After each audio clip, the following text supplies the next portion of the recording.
terça-feira, dia 4 de abril de 2023, estou em Fortaleza, no escritório do Fernando Lopes. Quero agradecer as mensagens que eu tenho recebido da Páscoa, Marcos Almeida, lá em São Paulo, Dona Amélia, lá de Madrid, não conheço, não sei, Luiz Carlos de Belo Horizonte, recebi mensagem também da senhora Célia, lá de Londres. Bom dia para todos. Eu vou tratar só da besteirinha no final sobre direito, que me pediram, acho que foi Augusto Direito, advogado.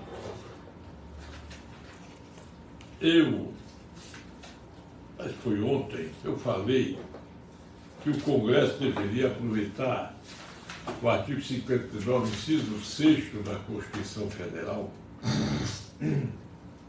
e elaborar um decreto legislativo para evitar esse negócio de requer o impedimento de um ministro supremo. Aí o presidente do Senado não está nem aí, aquele negócio todo. E fica esse chafudo, porque isso aí para mim é prevaricação. Porque quando o Código Penal diz deixar de praticar ato de ofício ou requerimento, retardar ou praticá-lo por problemas de natureza pessoal, interesse pessoal, isso é crime do artigo 319 do Código Penal. Então, nesse decreto legislativo, que não depende de sanção presidencial, estabelecer normas para os senhores ministros cumprirem a Constituição Federal, que nós estamos numa situação ruim. O Brasil não está dentro da plena democracia. Não está. Quem disser isso está mentindo. Quem disser diferente. Especialmente porque nós estamos vendo aí esses inquéritos do fim do mundo, prisão em flagrantes, por mandado, prisão indiscriminada, sem individualização, negativa do direito de ampla defesa, inquérito sigiloso, a defesa não pode ter acesso aos autos. E nesse decreto legislativo podia colocar, cumprir a Constituição, aí bastava isso, artigo 1º, artigo 2º, o ministro que não cumprir a Constituição Federal deverá ser convocado pelas mesas reunidas do Senado e da Câmara para dar explicações, entendeu? Porque pelo menos de sob pena de cassação do cargo de ministro. Seria só um artigo 2, só, porque aí tinha uma força. Artigo 3º, esta lei está em vigor tal dia, esse decreto legislativo tem força de lei, está lá na Constituição Federal, que não se admite. Olha bem, vamos ver algumas besteiras que a gente assiste.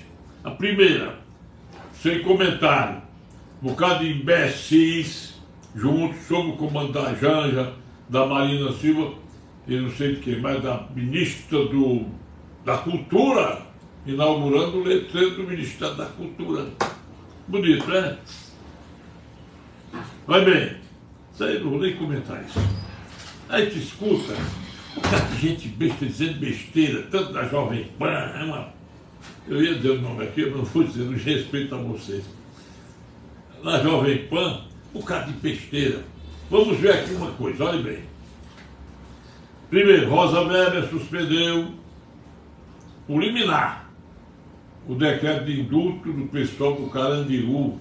Por que ela suspendeu quando é a prerrogativa do presidente da República, lá no artigo 84, inciso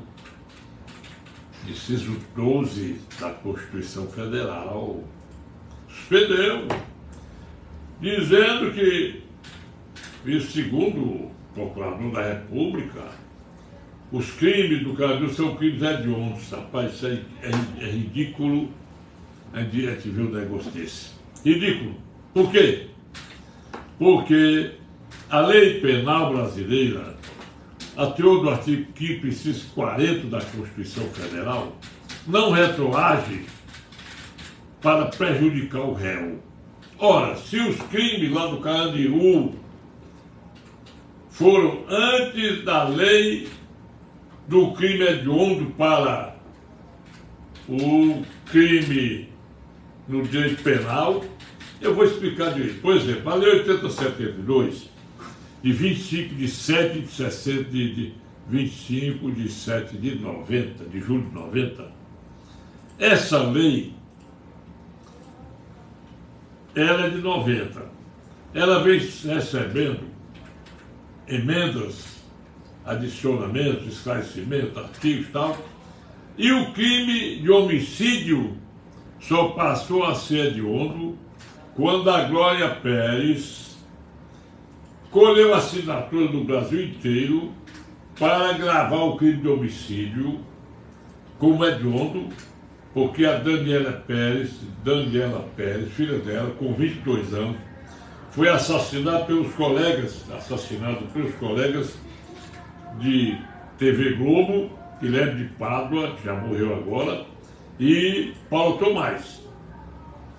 Eles dois não receberam a punição dentro do crime hediondo, porque uma lei posterior não pode retroagir.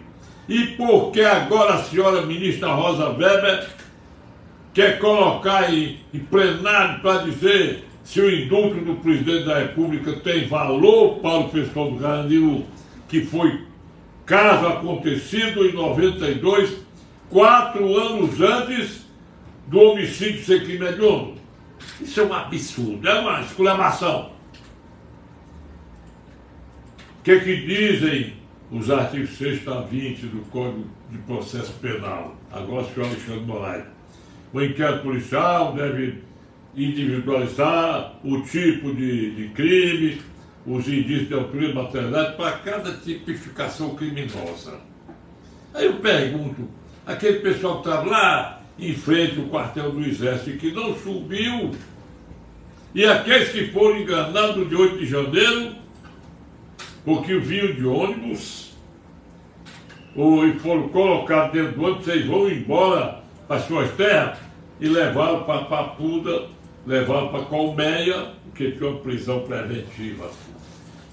Não tem individualização, não tem tipificação criminal, muitos deles não tiveram audiência de custódia. Quer dizer, que diabo de Brasil é esse, quando ministros aprovados pelo Senado Federal irresponsável fazem isso com o povo brasileiro? Vamos chegar agora a uma coisa boa, né? Boa que eu digo é que o pau está atuando, porque Bolsonaro pode ser no dia 13 de abril, vai haver uma audiência aí, porque ele convocou os embaixadores e criticou as urnas eletrônicas, e que as Forças Armadas participaram do processo de apuração e de eleição e não acharam nenhuma fraude. Senhor, isso é absurdo, isso é querer tripudiar com a dignidade do brasileiro.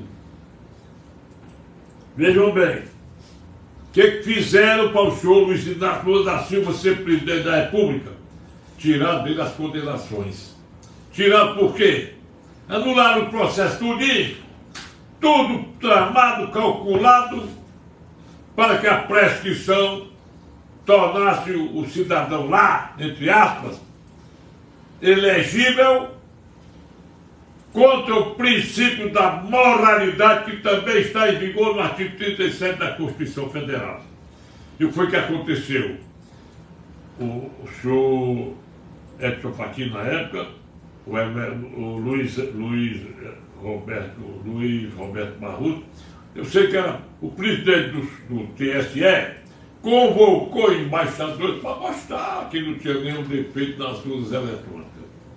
Aí, o Bolsonaro convocou os embaixadores, que era a prerrogativa dele, e foi mostrar que o código-fontes foi invadido por um hacker na eleição de 2018 e fez e mexeu e remexeu. isto tudo ficou sepultado no ato de indignidade, do meu sentir, da excelsa ministra Rosa Weber, que era presidenta do TSE, e mandou abrir o inquérito à Polícia Federal para ressalvar o resultado das eleições. E quando a polícia quis rastrear dentro do código-fontes quem teria sido o hacker que fez o que fez, que passou lá de março a 7 de novembro de 2018, contratou uma empresa privada, mandou apagar tudo e respondeu à federal: não pode fazer nada porque o código-fontes foi recuperado, apagaram tudo, não há condições. Depois veio o caso das Forças Armadas. Quando foi dito as Forças Armadas, não, as Forças Desarmadas, aí veio o relatório das Forças Armadas dizendo lá que não tinha notado nenhuma irregularidade, mas que o código-fonte merece uma atenção especial por isso, aquilo, que eles não tiveram apontado de longe. É ali o código-fonte, não pode olhar. Aí, por causa da convocação dos embaixadores para saberem que as urnas eletrônicas eram perfeitas e invioláveis, Bolsonaro foi mostrar isso. Por causa disso, ele praticou um crime contra a pátria, contra a democracia, e vai ser levado a julgamento. Tem audiência no dia 13 de abril. Aí eu pergunto, quando as Forças Armadas souberam da nota do excelso ministro Alexandre Moraes, dizendo que as Forças Armadas comprovaram que não tem fraude, que houve a resposta do Paulo Sérgio Nogueira de Oliveira, general comandante, não, ministro da Defesa, ele disse que jamais ele constou dizer que não tinha fraude. Nem falou a palavra fraude. Ele disse que tinha que ter urgência, no caso do código-fonte, com 17 milhões e meio de linhas que poderiam ser violáveis. Aí vem lá, se pegar, se eu fosse defesa do... Eu ia pedir o depoimento do ministro Barroso, do ministro Alexandre, de todos eles, porque tudo foi tramado para quê? Porque eu sei, rapaz, eu fui obrigado a votar no cara que está passando a mão, passou a mão no dinheiro público. E veio a preocupação do Lula. A preocupação dele é exatamente manipular o Banco Central. A preocupação dele é a Petrobras, é o BNDES, as paraestatais, que é mais fácil saquear.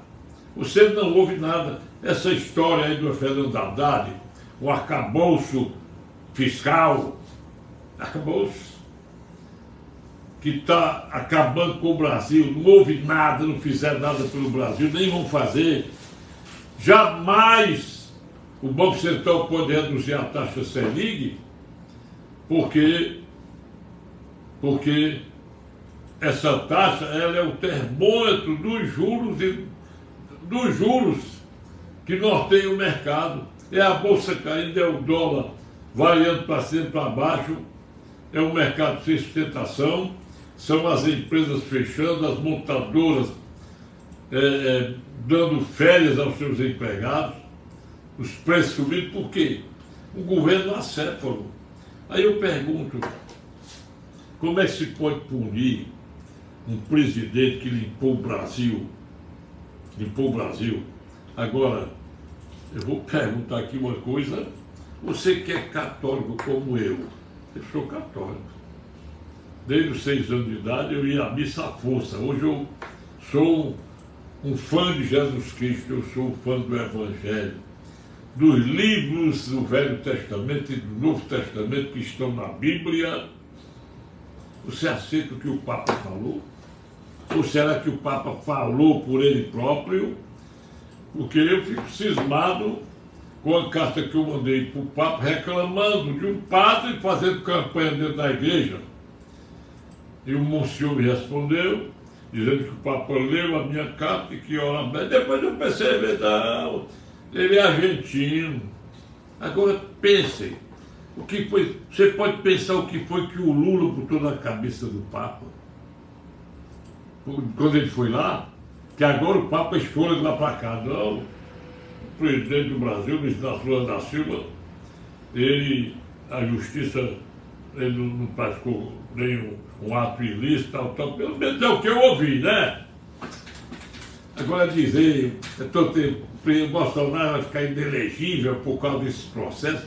Se isso acontecer, pessoal, eu acho que é a coisa mais ridícula que pode acontecer neste Brasil.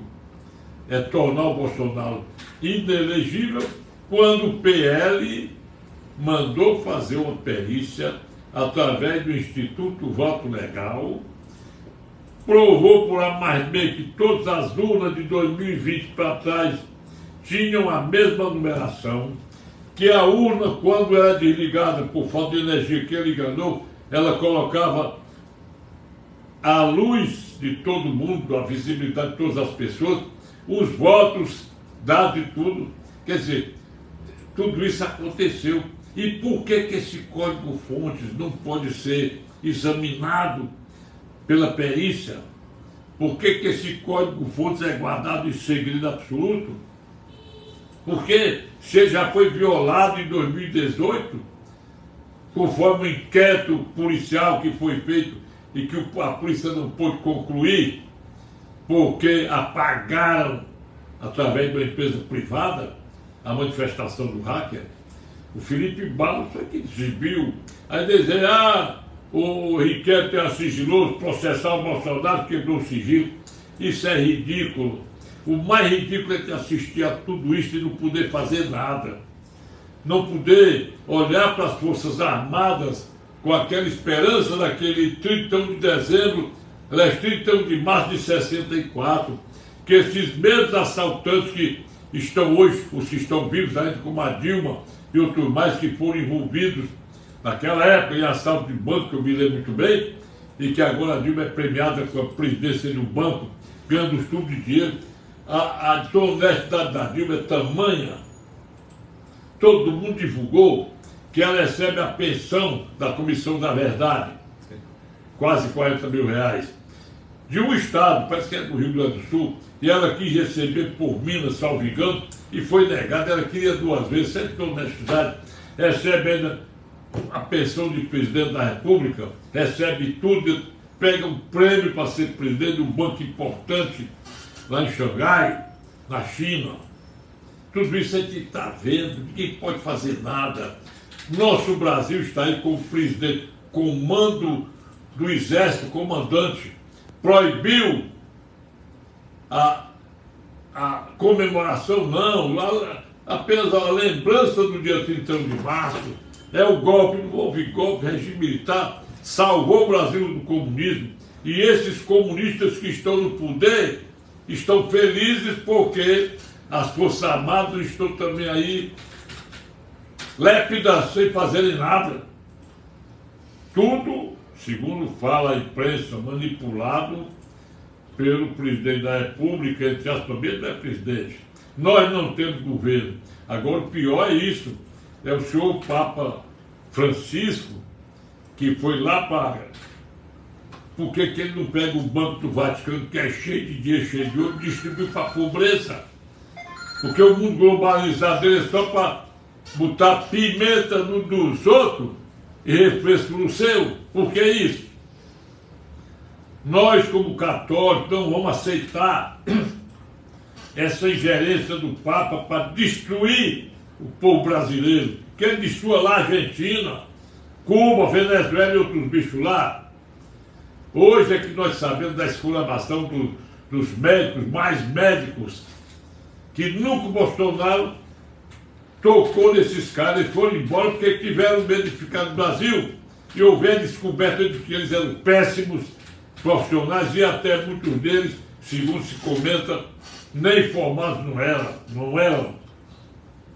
Fica meio nojento isso. Se o artigo 84, inciso 12, diz que é prerrogativa do presidente conceder indulto, porque vão querer tirar o indulto. Já basta o que fizeram com o Daniel Silveira, já basta a atitude desse Arthur Lira, presidente da Câmara, que ele devia, os deputados que votaram para ele ser reeleito, deveriam ter vergonha. A menos que botar lá como fantoche, como moleque papelão, porque o dinheiro correu solto. Todo mundo sabe disso. É um comentário geral. Agora, nós brasileiros, advogados aqui do Nordeste sofrendo. Agora, o pior é que a Constituição diz lá, no artigo 94, a nomeação do quinto constitucional. O que é o quinto constitucional dos tribunais? Mas para o Supremo não tem isso não, desculpem, né? Só para os tribunais de segunda instância. A OAB tem que indicar em lista sextupla para o tribunal escolher 3, mandar para o governador escolher um advogado para compor o quinto constitucional. Cada tribunal tem um quinto de desembargadores distribuído entre advogados e promotores.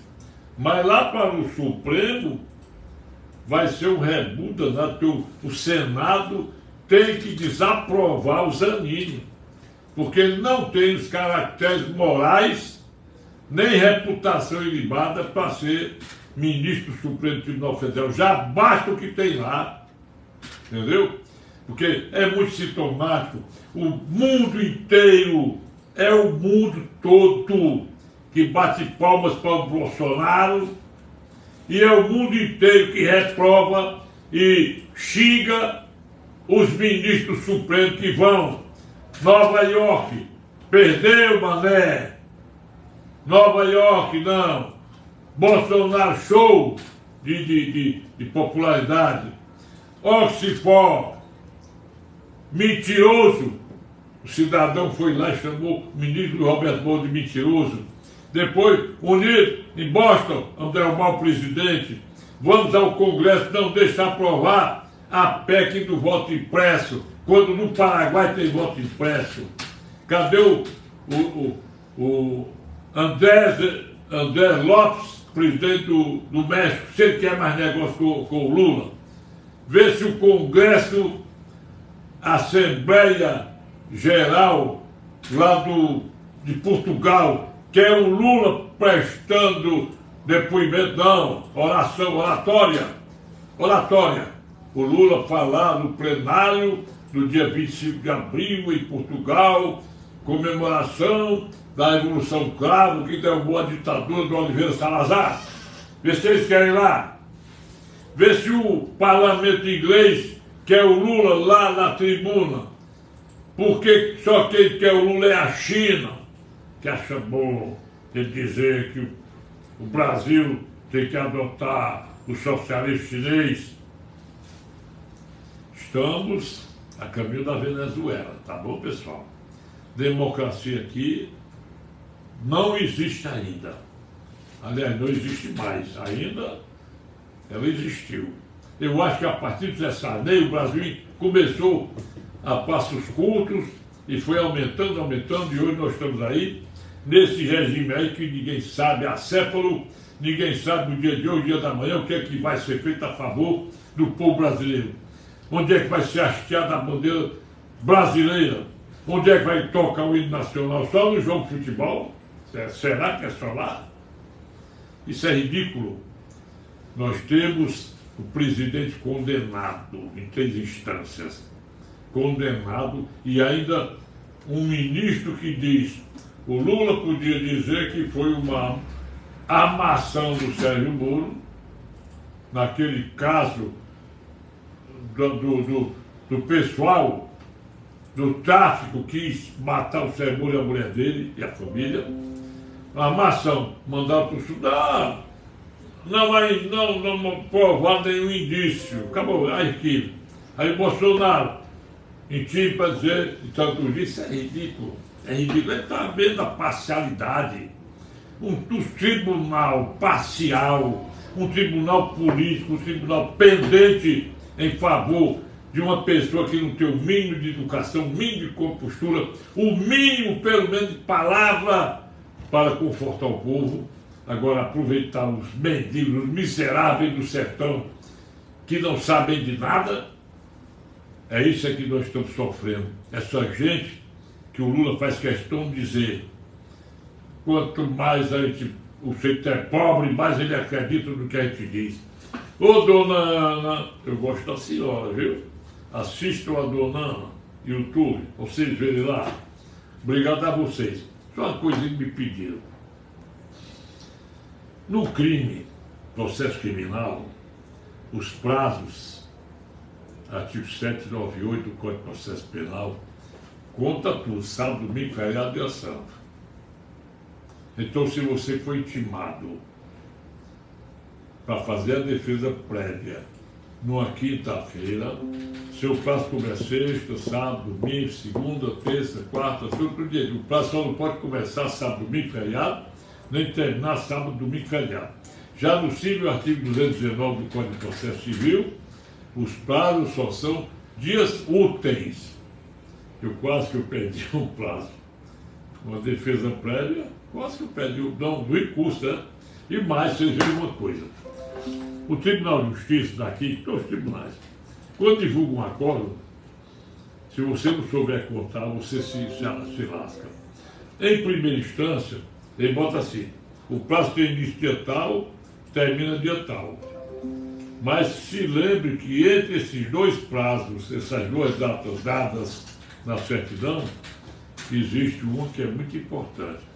Quando o Tribunal de Justiça, por exemplo, no Ceará, divulga um acordo, a emenda tem que ser divulgada por força do artigo 205, parágrafo 3º do Código de Processo Civil, que é aplicado também ao processo penal, e diz assim, considera publicado no dia X. Aí ali você conta, você tem 5 dias só, não são 15 não. 15 dias para você estar com o chamado pré-questionamento. O que é o pré-questionamento? É você demonstrar que o acordo vai de encontro à lei ou à jurisprudência, ou a ambas leis, a conflito, a contradição, contrariedade ou omissão. Artigo 1022 a 1026 do Código de Processo Civil. Olha bem, aí esse chamado pré-questionamento é a exigência da súmula 7, também do STJ, também aplicáveis às súmulas 2, 282 e 284 do Supremo Tribunal Federal, que apesar de serem súmulas criminais, elas são aplicadas por analogia. A partir da publicação do acórdão que nega por mental agravo, aliás, aos embargos de declaração, é que você vai ter 15 dias para poder estar com recurso especial. Portanto, não caiam na história de contar 15 dias para o último recurso. São 5 dias somente.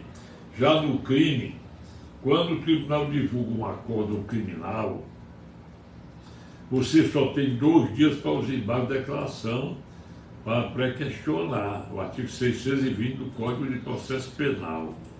E se você for intimado numa quinta-feira, o seu prazo termina segunda, por causa do sábado e domingo, que não podem chegar a terminar um prazo.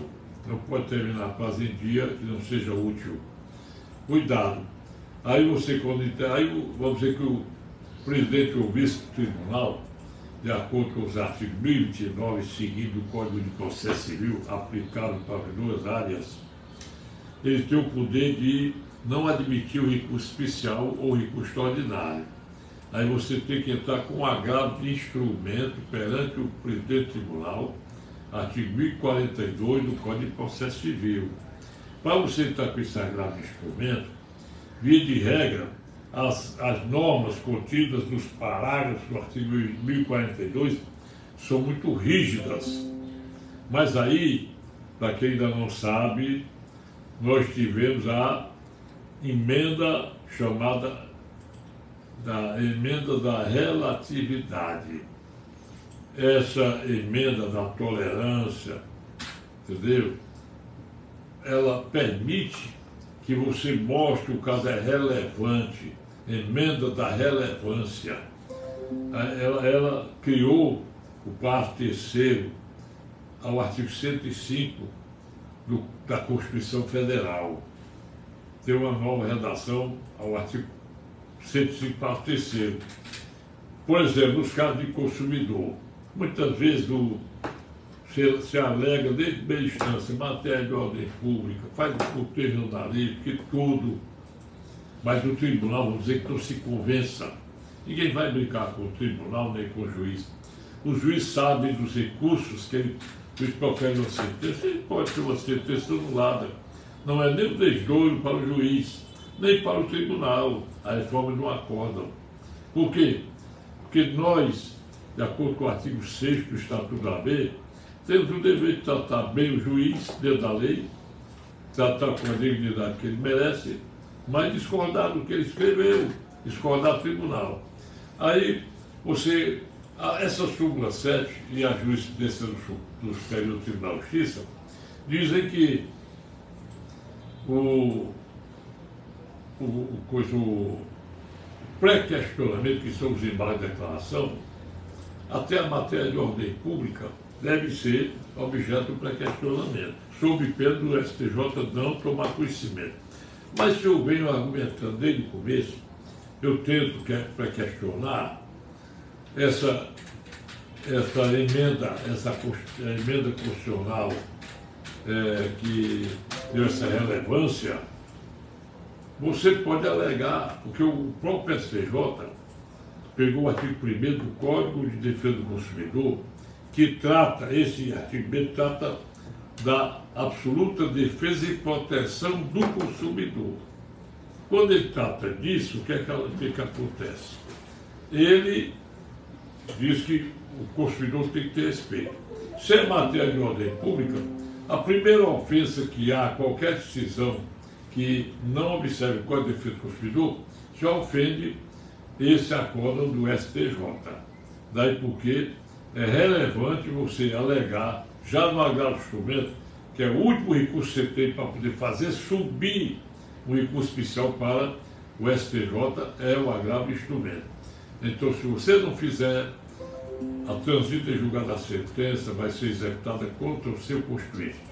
Porque eu já consegui inúmeros acórdãos destruindo, não, modificando sentença de primeira instância por causa da inobservância do Código de Defesa do Consumidor. E você que é consumidor, você deve ter o artigo 46 na cabecinha. Ele diz lá que o consumidor tem direito a receber previamente todas as informações sobre o negócio que está realizando. E mais, quando você for comprar um carro na revendedora, você tem que, de acordo com a lei, esse artigo 46 e a jurisprudência do STJ, tinha que ter um pré-posto no banco na revendedora, porque lá está formulado o contrato. Você vai negociar as cláusulas do contrato com quem? Com o vendedor da loja?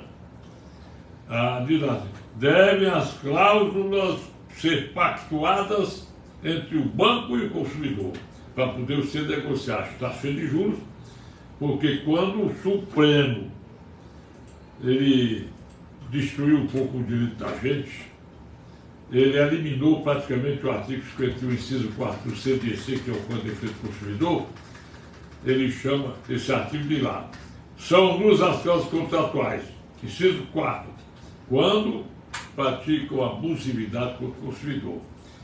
Mas o Supremo entende que não há abusividade quando você pactua os juros com o banco.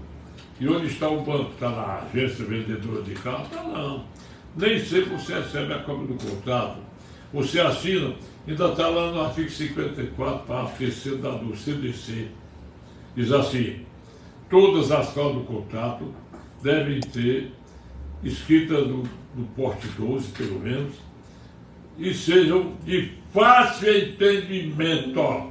Você pega um contrato, você firma em qualquer banco, é uma alega tirada de contrato e cada cláusula é uma dificuldade de você saber o que está escrito. Bom dia a vocês, amanhã estarei de volta. Da felicidade, parabéns ao Wesley Loyola, superintendente da radiação, aniversariante hoje. Wesley, meus parabéns a você. Não vou até a rádio porque eu estou muito ocupado e só tenho tempo pela tarde, mas de tarde eu não saio de casa. Bom dia para todos, boa tarde para todos, boa noite para todos, porque por esse canal muitas pessoas podem assistir à noite. Vocês podem compartilhar, podem dizer sim ou não, gostar ou não, inscrever-se nos meus canais de Facebook, YouTube e Instagram. E também desejar a vocês todos uma excelente Páscoa. Nós estamos vivenciando a Páscoa de Nosso Senhor Jesus Cristo. Bom dia a todos e até amanhã. Meu zap é 85 é o DDD 999-453883. Obrigado.